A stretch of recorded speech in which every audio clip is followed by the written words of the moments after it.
Hello, everybody. What up? What What's up? going on, James? How you doing, buddy? What's good, man? What's poppin' with you?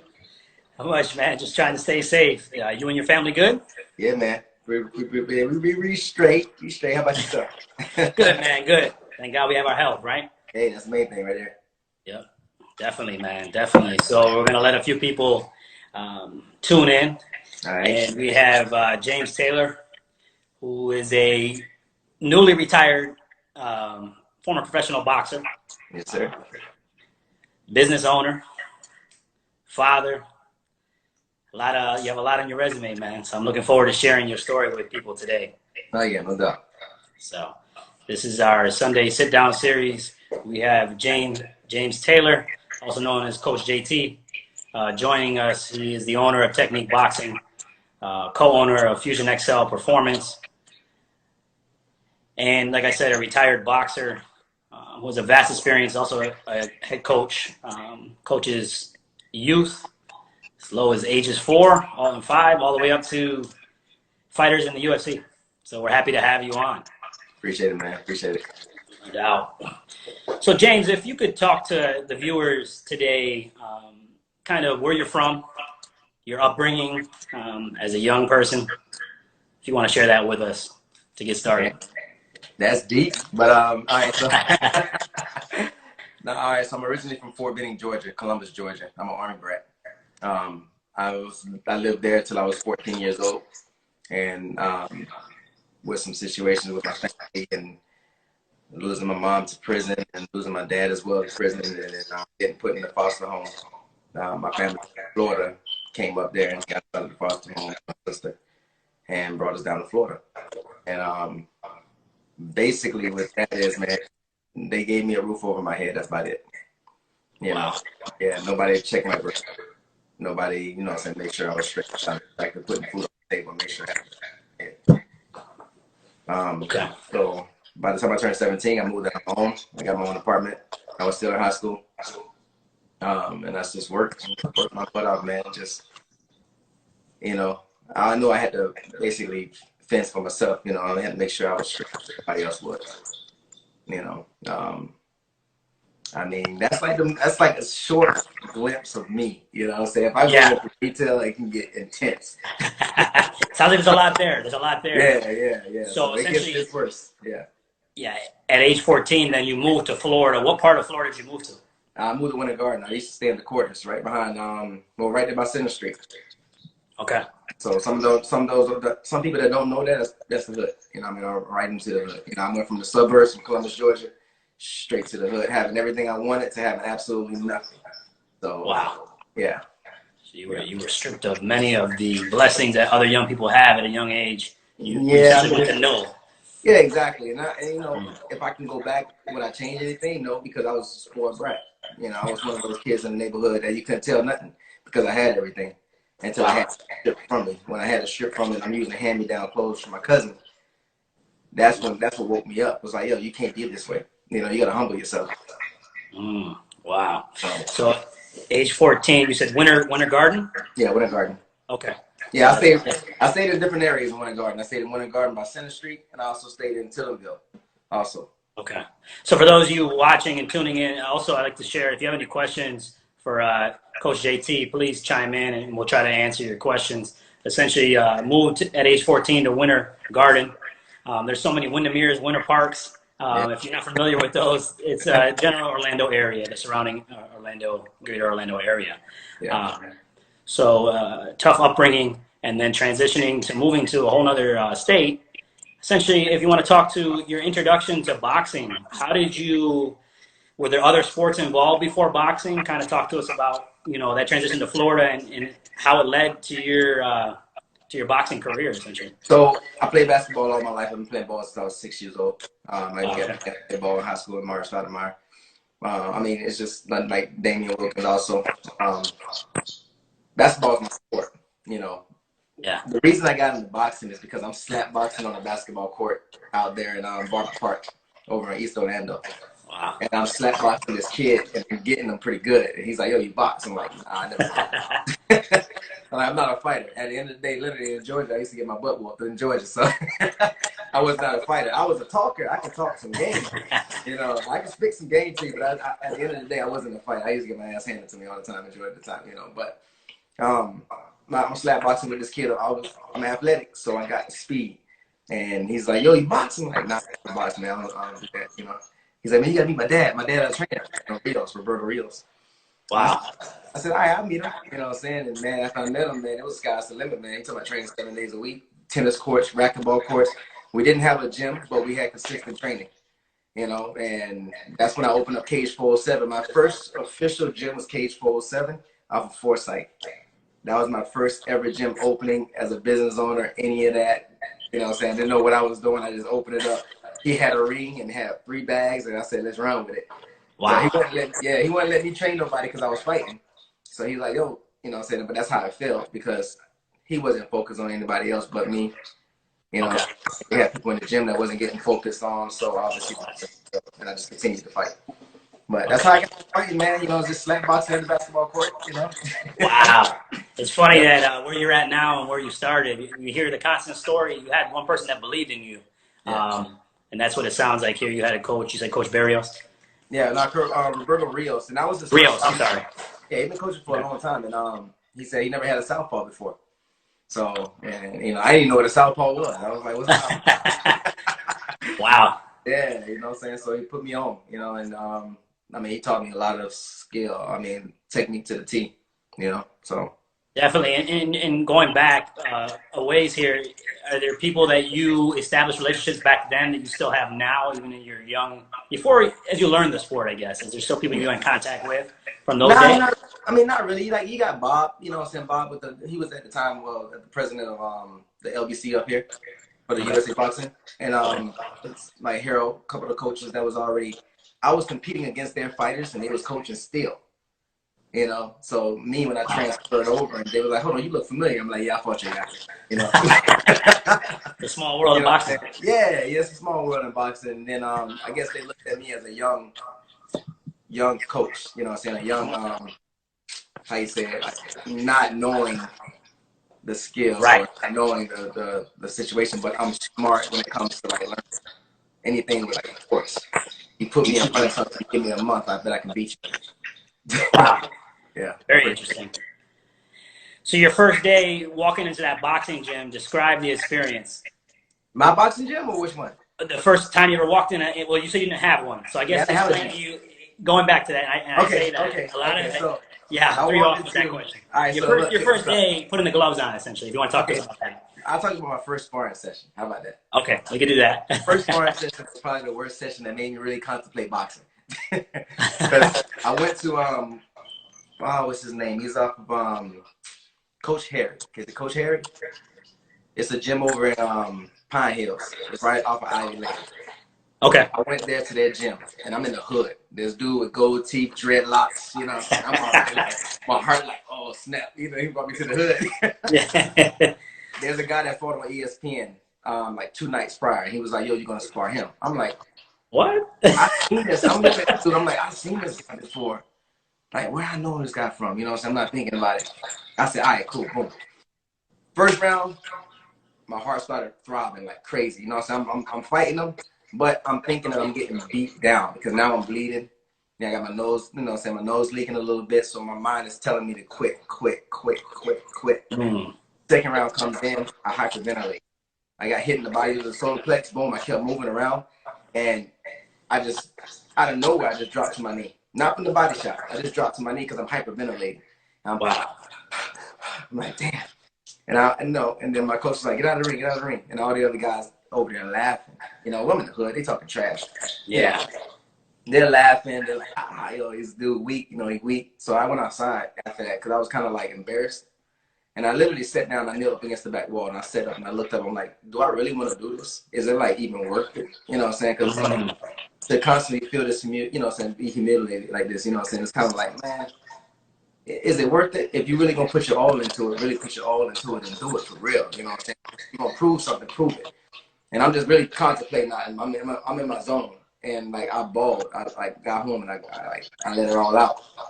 Next day, I hit my coach up. I said, "Yo, I just ran 8 miles. Let's go. I'm ready to get back into it." I want to say 2 months later after that, I won my first fight at 18 seconds. I destroyed it. I had so much rage inside of me that I was like, I'll never get embarrassed again. It'll never happen again. You know what I'm saying? And that was a stepping stone for me in the game, you know what I'm saying, to learn. And then I found out the guy fought on ESPN.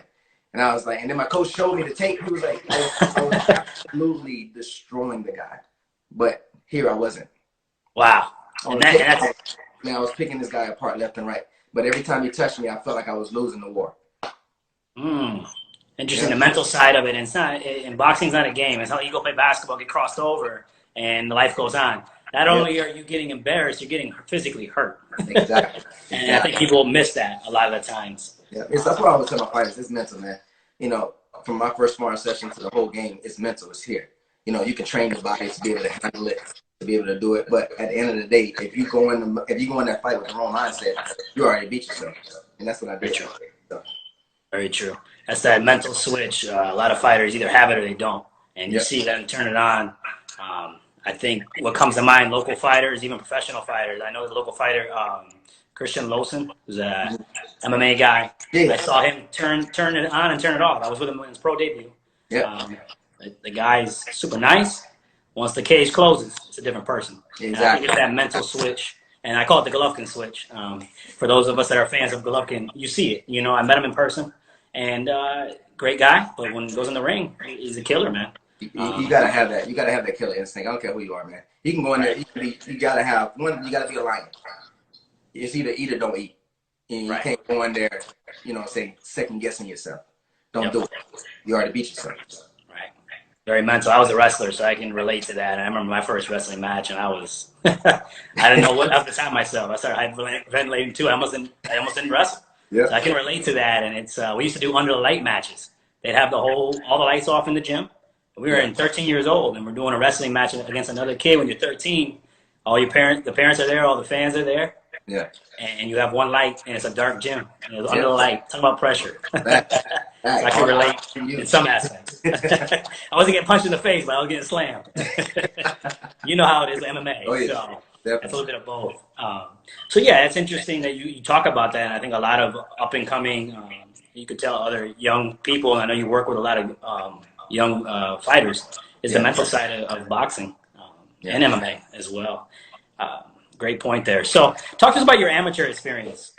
As you learn the sport of boxing, and then you transition into actually getting into amateur fights.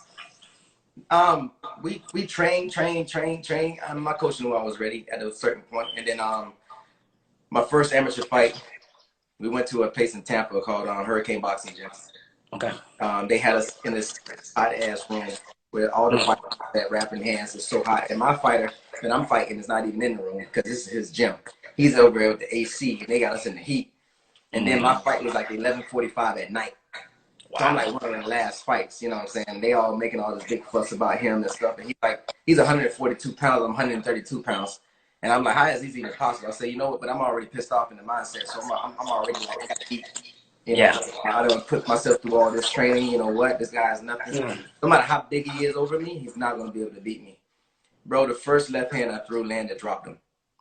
You know, I threw it. Wow. But I had so much rage from my whole life built into that one fight. You know what I'm saying? Everything that my parents did to me to that point came out. And they packed one punch, laid him, dropped him. He got back up and he came at me like a raging bull, but then, you know, he used to do slip, and I'll get out of there and I roll. I turned him, he came at me, he threw a punch, I made a miss, and then you know how your head go this way, and that punch comes back, and they meet in the middle. Yep. Like that, you know? Wow. So, yeah, man, and it was just like, that rush was like gone. It was immediate. You know what I'm saying? It was like I had so much rush, and then all that weight that was on my shoulder just dissipated, you know, it just went away.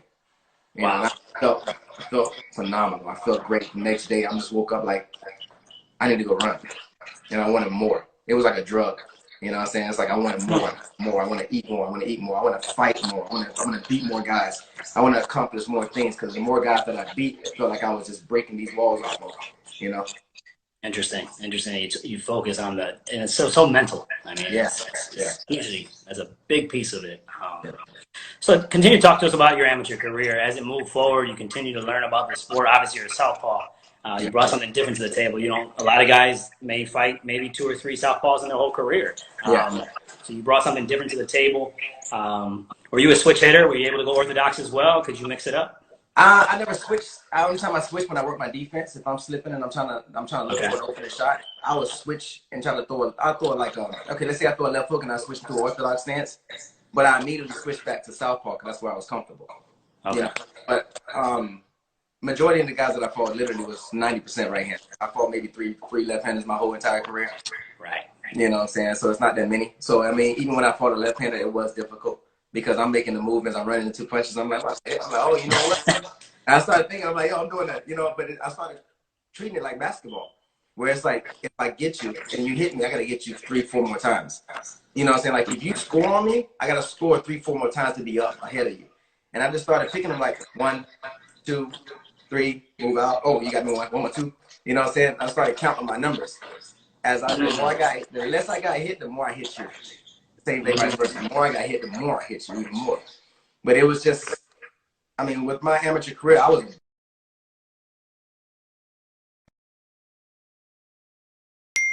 straightforward, not trying to hurt you. You know? Yeah, it's interesting you say that, get hit, and then a lot of fighters sometimes will actually backpedal. You were gonna move forward. You said, you know Nah, what? I was not backing up. Not backing up. So, as a young fighter, so as soon as you transition, you went from slap boxing literally one day to full on training to now you're in a full blown amateur career. At that point, Yeah. you're boxing and watching it. Were you started watching on TV? Were you starting to really look at fighters? Was there anybody you looked up to? Man, look, I started watching Pernell Whitaker, and that was it. Okay, I didn't watch no boxing, like none. interesting. Pernell Whitaker was my guy. I watched his tapes. I watched what he moved. I do all the stuff, like even his training. I watched that, and that's it. I didn't watch anybody else. I still never felt like amused to watch a fight. You know, so even though I'm competing in boxing, you would think that I would do studies and stuff like that. But that's just like basketball. When I play basketball, I love the sport so much that I would rather play it than watch it. You know, so I never really watched fights. I always played it and did it. And then, you know what I'm saying, that's how I corrected my skill and got better and better. And we went to different places to go spar. I'd rather do that than sit down and watch film. I don't like watching film. Even to this day, I don't watch film. Like, you know what I'm saying? Unless I got like one of my fighters is fighting somebody, I'll watch one fight and I picked them up. I got it. You know, so you give me a glimpse of a guy, the way he moves, I can figure it out. That's why my guys are so successful right now, because I can see people do things, and I'm like, all right, this is what you need, and we can pick it apart. You know. That's interesting. Yeah. See that some people, you know, obviously you were a skilled fighter, but you also had an understanding. Quickly, you picked up on other fighters, and you're able to share that knowledge now. And we'll transition into that phase, so to say. As far as your amateur career goes a ways, you're fighting for a few years. How many fights total did you have? 28 amateurs. Okay. So during this time, are you thinking anything about the possibility of opening your own gym? Are you thinking about possibly coaching? Kind of talk to us about what led from slap boxing to learning the sport of boxing to amateur to now. We're jumping some years here. What kind of led to these two locations? We'll obviously start with Technique. I know I started first. But talk to us about your aspirations of amateur boxer into business owner / coach. Okay, so what got me away from amateur was in 2009, I fought for the Florida State Championship. I won it. I got the most outstanding fighter award. And I got my appendix removed within a month. After this time? After the fight, within like 2 weeks after the fight, I was getting ready to go pro in that December. I was going to fight in Peachtree in Atlanta. That was going to be my pro debut. And I had appendicitis. Where I had so much pain in my stomach that I just went to the hospital. And I was just going to get some antibiotics to kind of fix whatever the problem was. Right. And they ended up putting me in, and then next morning I got my appendix taken out. I tried to come back to boxing way too fast, so I ended up getting hurt in my stomach, you know what I'm saying, solar plex shock where surgery is, and it kind of like split me open again, you know what I'm saying, so it kind of like took me away from it. Wow. Now in the midst of this, Julian Williams is one of my best friends. He was training and fighting and stuff like that, and he asked me, He's like, yo, you train me. I'm like, bro, I'm not a train nobody. You just came off of winning essentially the Florida championship as an amateur. Yeah, exactly. And now you have appendicitis, and now you have someone who else is training as well, asking you to say, hey, coach. Yeah, this was like 3 months down the line. I just completely stopped boxing. I said, you know what, I got to heal. And, you know what I'm saying, I was just really doing nothing. You know what I'm saying, I couldn't really do much, you know what I'm saying, because of the pain. But Julian was starting his MMA career. And, wow. you know what I'm saying, but he said, just show me what you know. So that's what I started doing. I bought me some big old pad. These mitts were so big, man. But we started training in my backyard, man, and we went to where did we go? We went to, I can't even think of the name of the place. We went to the country up north. Okay. And talk about country. They had a fight in a barn. The whole town shut down. We went there. Julian destroyed the hometown favorite. We came back. We celebrated, and then Julian told me about Byron Bird, which is an MMA fighter. Okay. Byron Bird was fighting with the M1 Global overseas. Oh, wow. And Byron started training with me. I was charging $10 an hour in my backyard. Yeah, persistence is key here. Yeah, so I started training Byron Bird, taught him the overhand, and he won. He got all the way to the championship and got knocked out just by using that overhand. You know, and after that, I was like, I felt the love for it. Like, yo, you know what? I just developed this guy from here to here. Right. That's right. Yeah, you know what I'm saying? I'm like, you know what? Let me do a little bit more. So then Julian went on this, like a 4-5 boy. Julian lost his second fight. And then we got back to the table because he was sick. He lost that fight. We got back to the table. And man, never lost ever since. You know what I'm saying? Even though he relies on his jiu-jitsu heavily, but any in the hands part, he never had an issue. You know. Wow. So literally, if for those followers that are tuning in now or those are going to watch later, really we see a common theme here. Coach JT was able to stay persistent in times where he had setbacks. And I think as people endure what we're going through right now, is you have to work with what you have and stay persistent. Stay persistent. He came off a national championship in the state of Florida looking to start a pro career. And what he thought might have been a curse turned into a blessing. And we'll get into that later on, obviously. So if you want to talk to, as you progress with Julian's career and other fighters, this led to other opportunities. You want to share what those other opportunities were and kind of talk to us about your transition into being a full-blown head coach in combat sports? So with Julian, me training Julian trained at a place called SWAT MMA, which is in Winter Garden. I lived in East Orlando, and I started training Julian at SWAT. So I would go to SWAT and train Julian. And the owner, Michael, at the time, asked me to start a boxing class.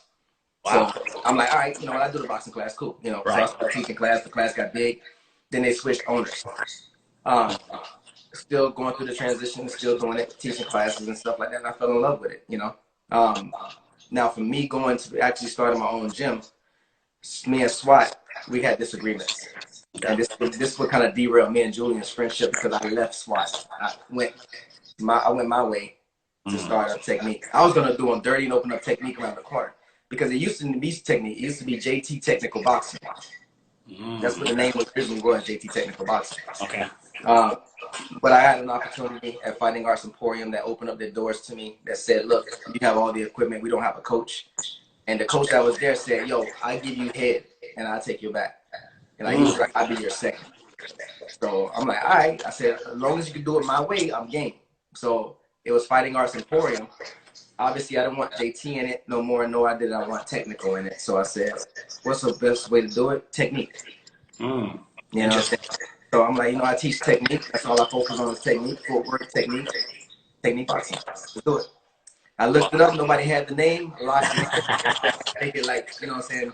I wanted the KO in there some way, so I said TEK. Boom, there you go. And then Technique formed. But I still wasn't an official gym by myself.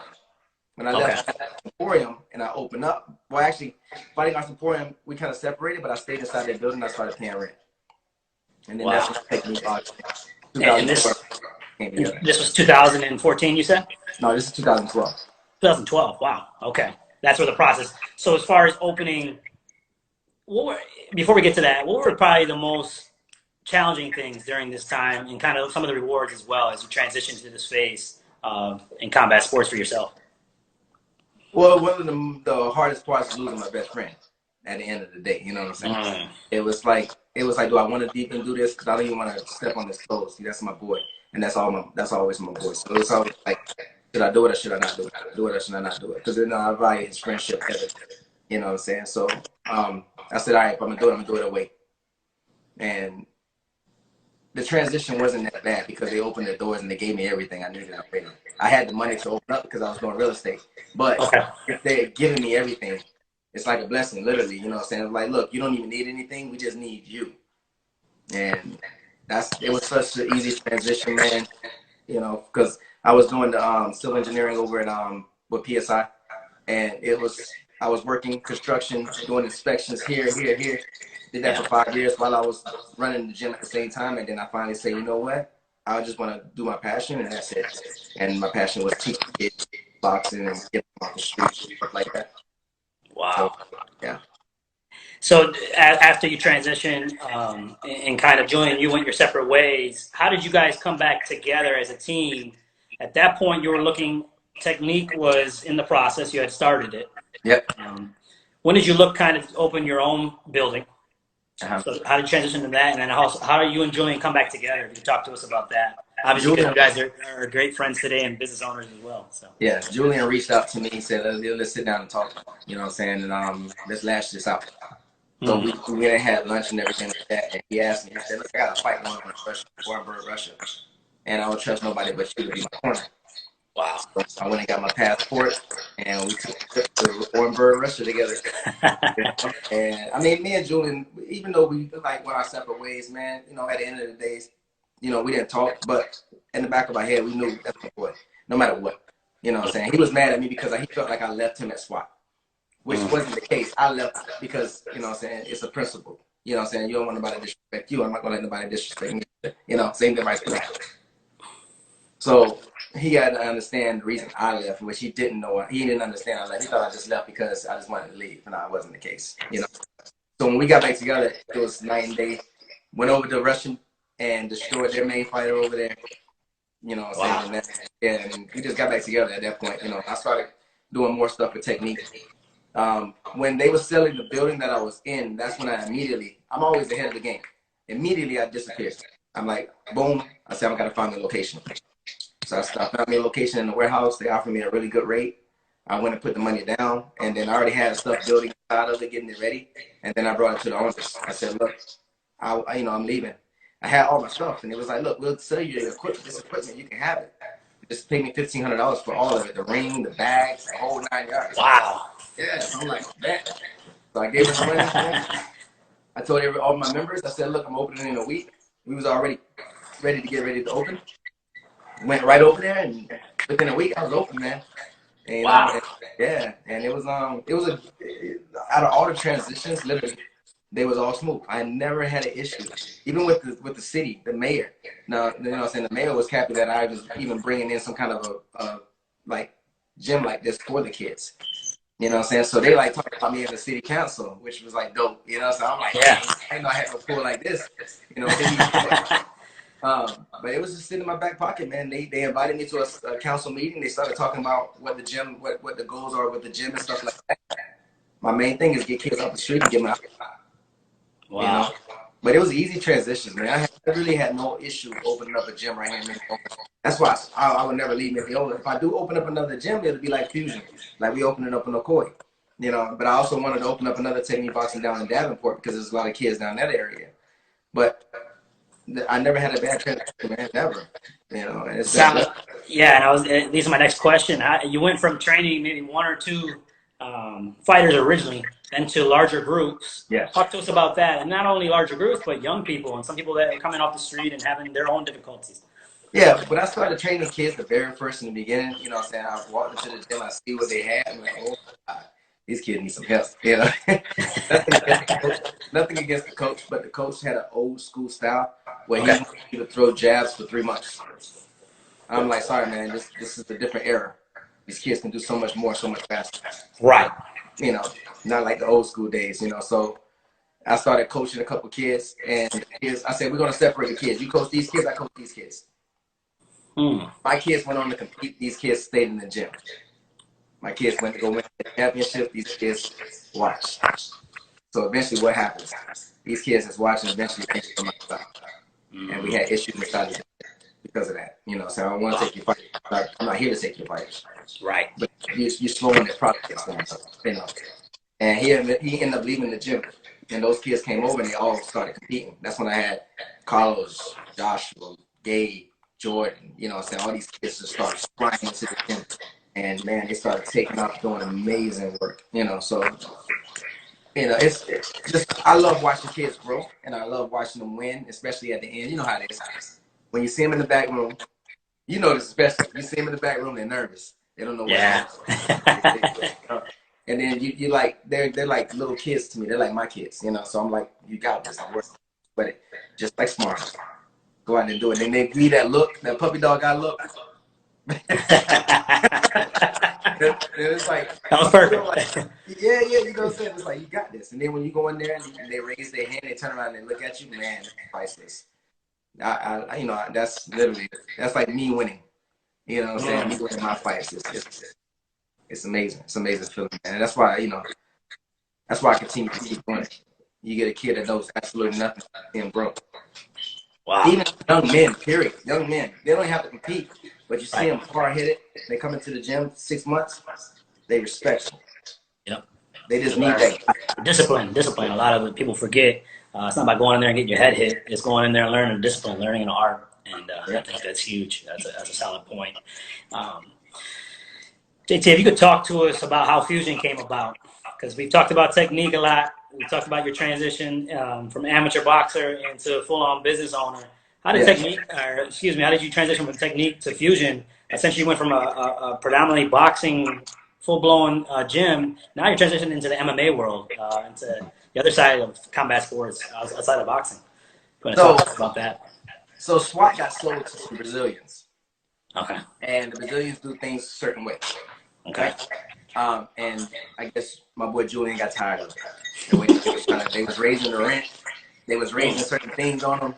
So he's like, man, you know, I said, I told you, bro. I said, I told you, man, you should have came and opened up with me, you know? And he's like, nah, man. So he's like, I'm ready to make that leap. He said, you gonna open up a gym with me? I said, man, I got Teknique. I can't open up another gym. That's scary. Very scary. Yeah, I'm like, I'm not gonna drop my gym to go work in the gym with you. I told you a long time ago. Right. I said, but I will open up a gym with you. You know what I'm saying? I'll be a part owner of it and I'll do the boxing side of it, you know. And he's like, yo, all right, cool, but I got my boy Edwin. You know what I'm saying? My boy Edwin's still at SWAT too. I said, well, you know, let's do it. Bring him on. I said, I'll meet him. I'm pretty sure he's a cool cat. It'd be cool with you. Yeah. So we all got together. We linked. We talked together. We went to my boy Pete's house and we sat down and Pete kind of like, Pete's a businessman. Okay. So Pete kind of like orchestrated everything. Kind of like, look, you guys need to do this. You need to do this. You need to do this to get a proper business. You know what I'm saying? So I'm like, all right, cool. I know these things, but obviously, you know what I'm saying, this is their guy. You know what I'm saying? So it's kind of like he knows what to put together and whatnot. So I'm like, all right, I'm going to let them do their thing, you know? So I said back, we was like trying to figure out a name. We couldn't get a name together, you know what I'm saying? And it's like, well, we fusing together. We're coming together. All three of us are coming together to start this. Julian with the jiu-jitsu, me with the boxing, Edwin with the fitness. And Edwin had a name, Fusion Fitness. That was his business name. And he was like, what about Fusion? What? It was like excellence, Fusion, X-Cel, something Fusion X-Cel. Wow. And that's how Fusion came together, man. We were supposed to open up downtown Winter Garden. It was an area that we was looking at, and I kept saying the mall. And it was like, nah, man, the mall is a dead mall. I said, exactly. We wanted to space. Yes, more space, less value. You know what I'm saying? It don't cost that much. So, because it's cheap. So I said, let's do it. And it was like, they was against it. And then we went to go try to spot in Winter Garden. That didn't work out. And then it was like, you know what? Let's go to the mall. So I threw it out. So, man, that's the best thing that ever could happen to us, man. You know, I mean, as soon as we opened up, because they was training people in the park. As soon as they opened up, man, and it took off. Like, it took, you know what I'm saying? It just, we had the right people around us in our circle. That's huge. Yeah. So within a 4 or 5 year period, you're talking from 2012 to 2016, that within 4 years you opened 2 gyms. No. Okay. I'm trying to follow the time right here because you said 4 years. Fusion's been open. So it's 2016. 2018. I'm sorry. Okay. I was 5 years in. I was 2017 when we got together trying to figure out. I think it was 2017, 2018. 2018 for sure we opened. But because we've been open like 3.5, 4 years now. So, Okay. but yeah, it's 2020. No, it's 2020. So yeah, yeah, it's 2016. You're right. Yeah, Okay. yeah, So within 4 years, let's get that for the viewers watching and the fans.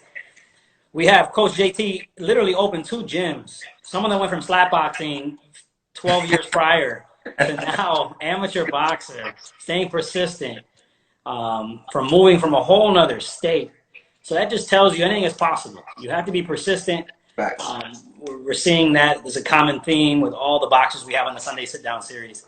Really, that's something to be very proud of. And I'll knock my 2 cents in here not to hog the interview. But Pete, I believe I met the gentleman a couple years back, taller fella. Yeah, Taller guy, funny guy, yeah. man. So let's give a shout out to him, and also just interacting with you and the people like you, Julian. You see how it went and why it worked. Having the right people is huge, obviously, in any business, and going into a business venture that a lot of unknowns with a friend. Yeah. So you both should be commended for that and taking that time to really transition from you opening one gym to another. And talk to us about Fusion X-Cel. Obviously, I will watch multiple UFC events, and when your guys have their fighters, they bring it up. Joe Rogan chimes in and says, essentially one of the fastest and hottest growing gyms in MMA, and I think a lot of people very underrated. If you walk into that gym, you're going to learn quickly if you want to do MMA or not. So talk to us about Fusion X-Cel. This is true. This is true. I mean, Fusion, man, it's like it's a diamond in the rough that nobody even knows about. You know what I'm saying? But the reason people starting to know us about it because we got such big gyms.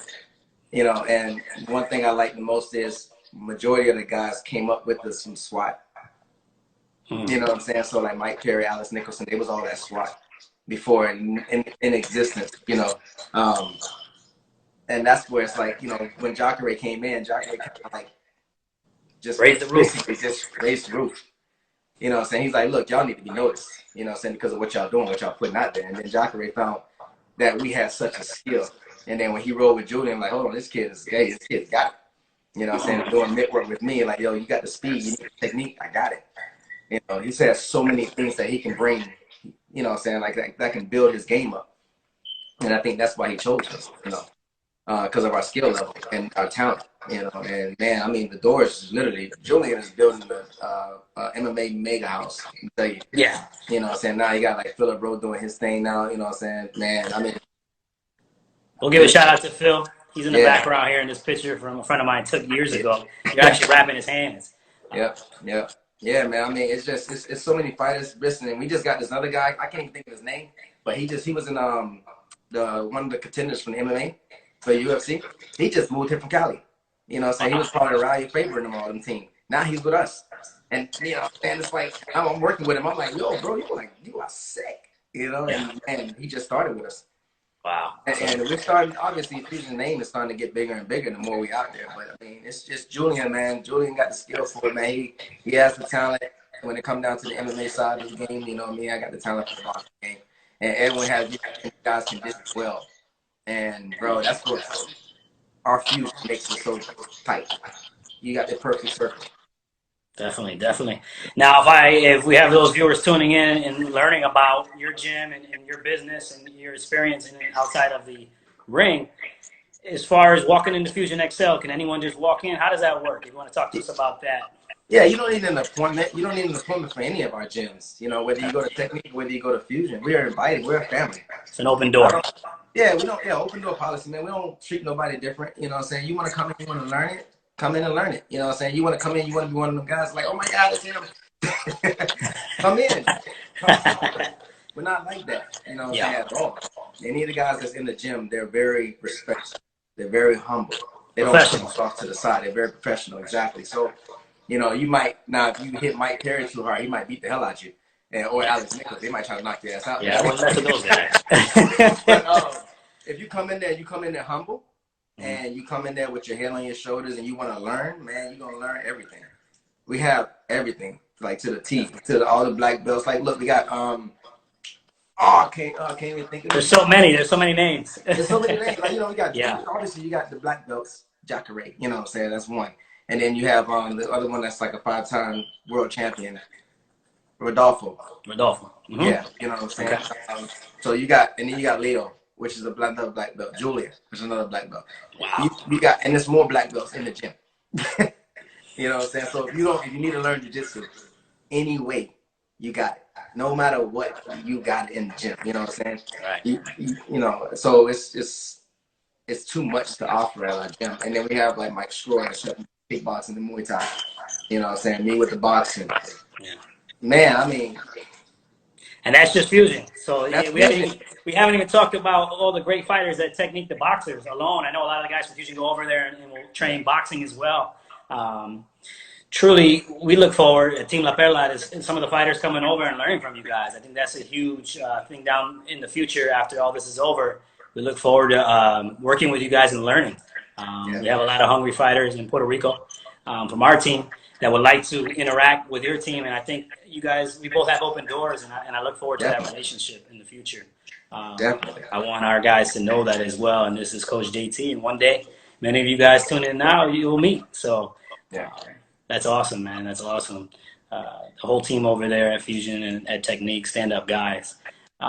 So while this gym is opening, essentially a year later, you come back to the table and make a pro debut in boxing now. So your pro debut, what you thought was going to be after the Florida National Championship, winning that, there's this period where you thought essentially a curse turned into a blessing. You've opened 2 gyms. You take that time, and then you say, you know what? I still got it in me.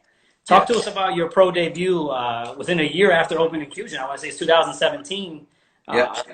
Talk to us about that experience and kind of getting that rush back.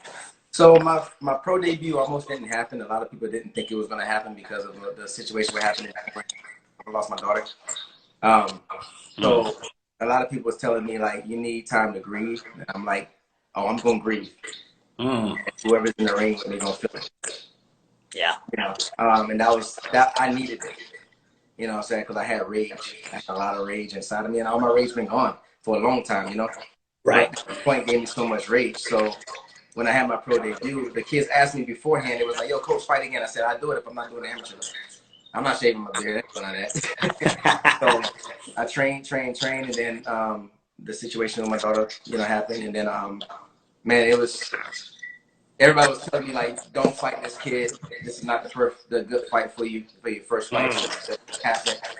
I'm like, he has no clue what is in front of him. I'm a storm. I'm just ready to go. It's just, man, much respect to my opponent, you know what I'm saying?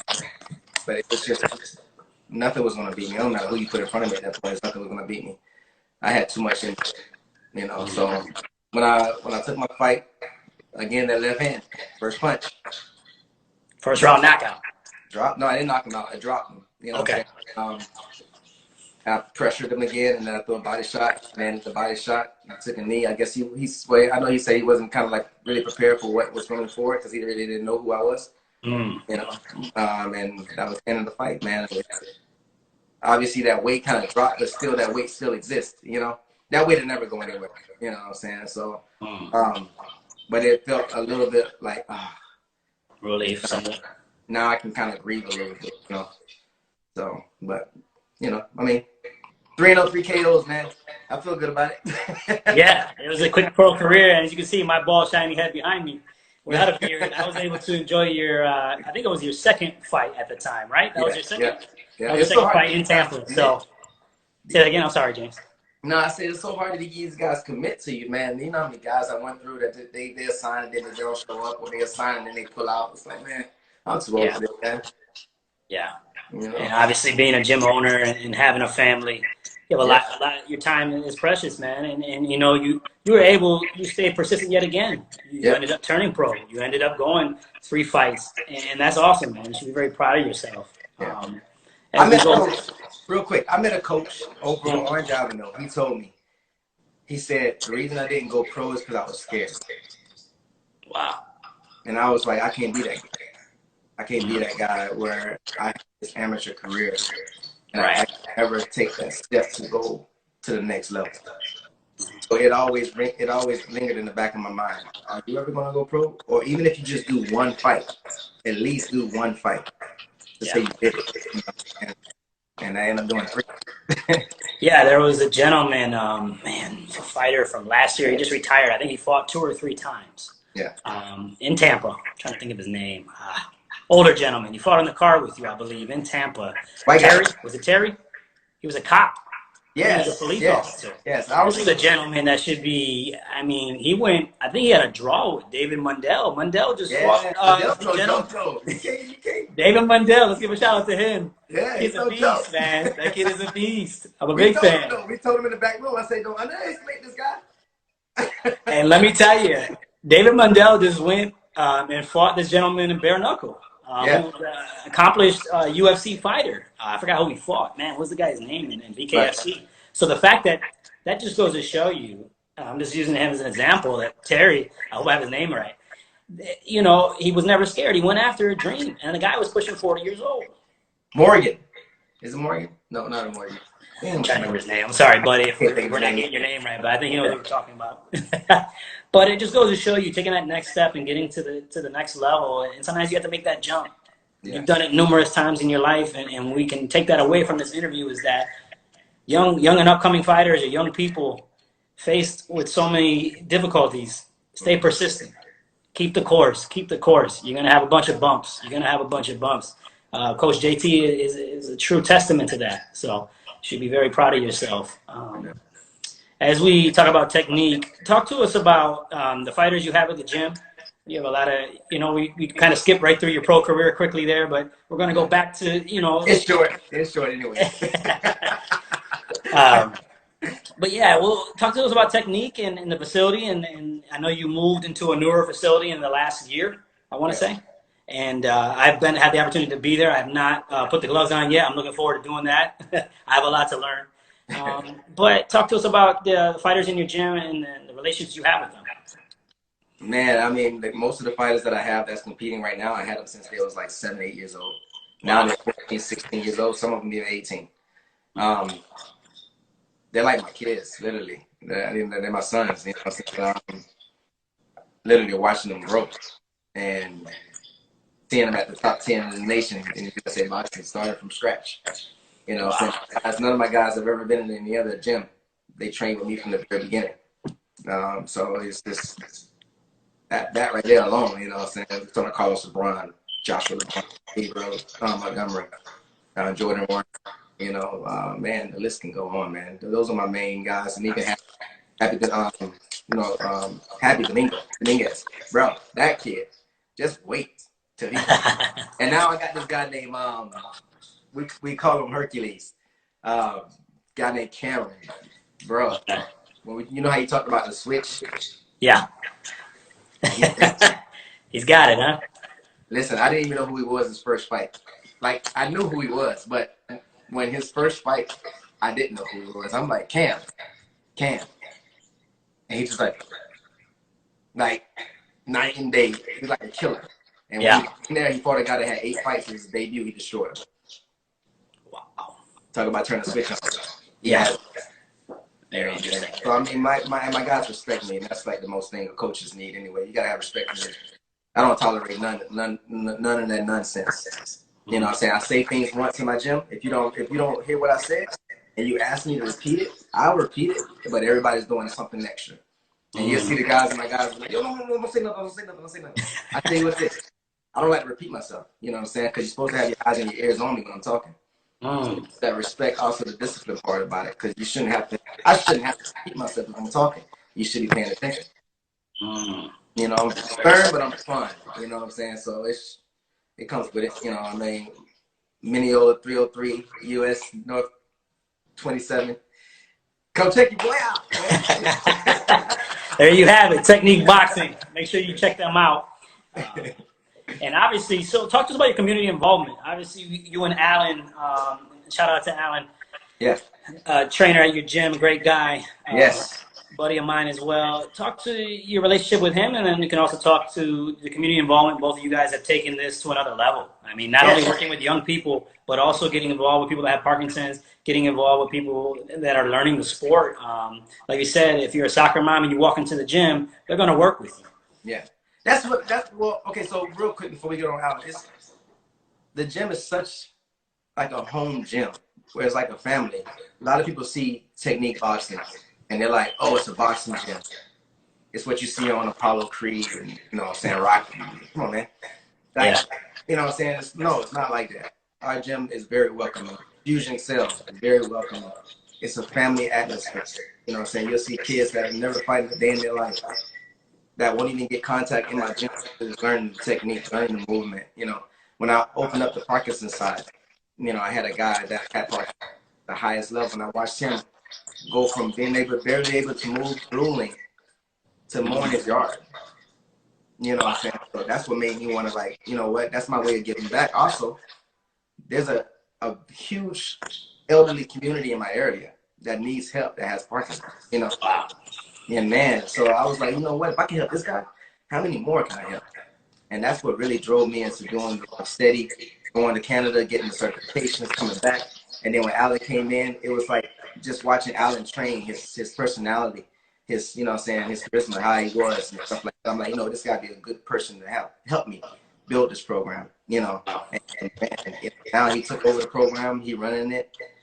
And I mean, it's like one of the best persons I can add to the team, literally, to the team. Yeah. You know? Shout out to Alan. Yeah, straight up. And also my guy Javier, man. Javier is taking the beginner boxing to another. He started with 8 people, now he has like his class. Wow. You know, this guy is not a social person. He is not like, but man, when you see him in his mist, when you see him in this when he's doing what he's doing, He's in the zone. He's in the zone. He in the zone, man. You know what I'm saying? You can't tell him nothing. Everybody's like, yo, he's serious, but he's good serious. You know what I'm saying? He's gonna teach you. He's gonna make sure you get the fundamentals down pat. Whether you're a house mom, whether you're a constant worker, a lawyer, a doctor, no matter what you are, no matter what your upbringing, he's gonna take his time with you. He's gonna make sure you learn it, and he's gonna make sure you know it. You know, and I mean, and now we added, you know, Kaylee and TC, and you know what I'm saying, and man, my guys Taylor and Alex that's handling my kids program, man. I'm watching these. Yeah, talk to us about that, Coach. As far as you have summer camps, you have a lot going on here beyond just having some great amateur fighters, and you're doing a lot more than just boxing. Essentially, you're providing a place, a safe haven for young people. Yeah, exactly. I mean, to me, it's more of my team. I don't even want to call them staff. They're not staff to me. They're my team. They're my family. You know what I'm saying? We building this together. You know, and I'm very particular about who I have train my people. You know, because I want them to have some kind of feel like me. You know what I'm saying? You got to treat these people like family. And man, with our youth program, Taylor's perfect. Perfect example for the youth program because they listen. Taylor got tattoos all over him too, so you kind of when the kids see him, they like. Yeah. Oh man. So when he's like, "Come on, let's go, box stance," and they're like, they don't want to play no games with this guy. You know what I'm saying? But he laughs, he jokes with him, but you see him, and the parents love it because he's trying to get to work. He's on it. You know what I'm saying? Yeah. So I mean, you got trouble kids at home, bring them. We'll tighten them up. You know what I'm saying? You know, and then we'll do it the right way. You know. Awesome. So, yeah. Awesome. So we have who is James Taylor as we transition and we'll wrap up here in a little bit. Who is James Taylor outside of boxing? Share with us about your family life, kind of your faith and your friendships outside of work. I'm chill. That's about it. No. I'm a joker. That's it. Listen, I like to have fun. Even when I'm in the gym, I like to have fun. Outside of the gym, my thing is, you know, saying respect. You respect me, I respect you. You know, you wanna do me dirty, it can be 10 times worse. My side, you know. Put the gloves on. Yeah. No, I mean, I'm very easy to talk to.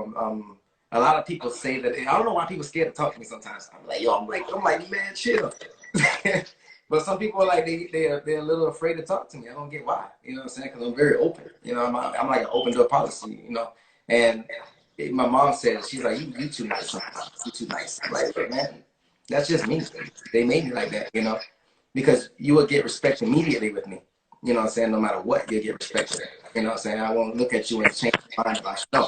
You're gonna get respect immediately until you lose that respect. You know, and that's with anybody, no matter who you are. No race, color, anything, you know what I'm saying? So I'm a fun guy. I like sports. I like doing activities. I like being outdoors. You know, and I like I ain't been working out, boy. This belly on me serious right now. You know? Join the club. The beard, the belly's getting as big as the beard. Yeah. I never had a long beard. It's getting rough, man.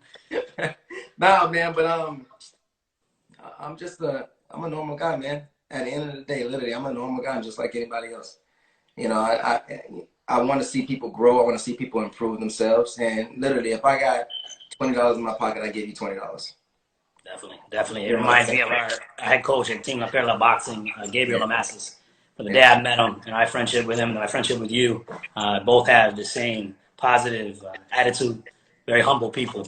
And I want to give back not only to the boxing community, but community in general. And that's one of our big things. It's all about community and making a difference. So commend you for all your work in the community where you have your gyms located in the greater Orlando area. And we want to thank you for that. Appreciate it, man. Definitely you, Julian, the team at Fusion X-Cel as well. Shout out to them. And we'll wrap up here. Some fast facts. That's what I end the Sunday Sit Down series with. Usually we'll end it in a fun way. Who's your favorite fighter, whether it's boxing or MMA? You can have both. And we have about 3 minutes remaining for Instagram Live. Will cut us off after 60 minutes. So, real fast, the fast facts. Your favorite, Pernell Whitaker, we found out with the boxing. MMA, who would you say is your favorite? Man, Jacare Souza, man. Come on now. Okay, that was it. I just want to make sure. By the way, I believe he's fighting May 9th. Yeah, May 9th, right here in Jacksonville. Awesome. Shout out to Jacare, by the way. I hope he tuned in, or we'll catch this later. Big fan. What is a place you want to visit that you've never been? Singapore. In the world. Singapore. Wow. I was supposed to go to Singapore this year, and that kind of derailed my my tickets, so I had to get my money back. But, you know what I'm saying? Okay. Yeah. You're going to get there eventually. It'll happen. Yeah, I want to go there. Okay, awesome. And your favorite food? Papa John's pizza. You're telling a New Yorker your favorite is Papa John's? Papa John's pizza, bro. And you've been to MSG, man. Look at the picture in the background. Really? Yes. Papa John's pizza, bro. I'm Okay. serious. Okay. Yeah. I'm not going to knock it. I'm not going to knock it. As a New Yorker, I won't knock it. And we'll wrap up with this. Something most people don't know about you. It's probably a tough one. Damn. Man, I don't know. I guess they can hit me up in my DM and ask me a question or whatnot, you know what I'm saying? But I don't know. It's really, everybody know everything about me because I'm open with it, you know what I'm saying? You know, Okay. Georgia, Florida, live in Mississippi. I'm 38. I'm about to be 38 years old in November. I'm old. Not that old. It don't look like it. Don't get it twisted. Shout out to the young guys. And we'll wrap up with this, Coach. Something you'd like to say to the fans? We have about a minute left. The followers, the viewers, those tuning in. What would you like to say to them during this difficult time? Yo, just stay focused, stay humble. You know what I'm saying? Don't watch the news so much because they kind of give everybody a bunch of BS. You know what I'm saying? But focus on you and your family. Make sure everybody in your household is straight, and that's the main thing. So, you know what I'm saying? Enjoy your time while you're at home because eventually we're going to get back to the normal. And then we all wanted this. We got it. And now we want to go back to what our normal life was. So enjoy this moment. You know what I'm saying? Because eventually we're going to be back to what we're doing and continue doing what you're doing. And if you at home sitting and not getting in shape, man, y'all better click in the Zoom. And we open back up next week, Technique Boxing. Let's go. Definitely. So we actually have about a minute and a half. So, and I'll ask you also, what would you like to tell up-and-coming fighters or people that are tuning in and fans of the work that you do? What would you like to share with those young people that are facing some difficult times right now? Obviously, you said get active, remain active, don't watch the news. What else would you like to share with them? Listen, young people, you know what I'm saying? Again, you guys are so focused on social media. If we take your social media away, you'll see how better your lives will be. You know what I'm saying? We use social media as a platform right now for everything. And if you take that away for a few days or 2 weeks, imagine if you go on a cruise and you got no kind of no service, no nothing. You enjoy your life more without that in your life. And so make sure if you're enjoy yourself, go outside, you know what I'm saying? Look at the birds. You know what I'm saying? Go play some basketball, football, get active outdoors. Don't be so constant on this right here. Trust me, you will live a better life. You know, because when we came from our age, man, we did everything together. Right. You know, the whole neighborhood come together to play sports. Now you can't even get a kid to go outside because it's too hot. You know, and you know that's why I say kids right now, get out, get active, sign up, and join a club. If you feel like you're alone, get a team. Hell, come to Technique, man. You know what I mean? Be part of That's serious. You know what I'm saying? Get in front of something. You know, it's gonna cut us off in about 5 seconds. There we have it.